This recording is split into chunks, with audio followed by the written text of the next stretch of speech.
Quloqni uy sharoitida qanday tozalash kerak? Javobi hech qanday. Assalomu alaykum. Meni ismim Mirkamon Nosirjonov, lord jarrohman. Turli xil savollar keladi.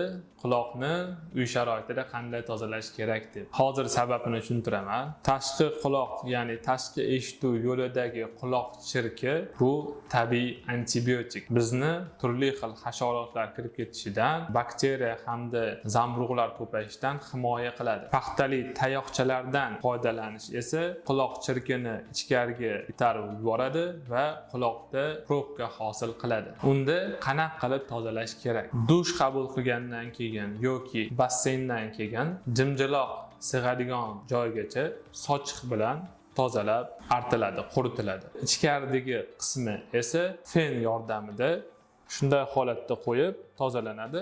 Chap quloqda esa bunday holatda qilinadi.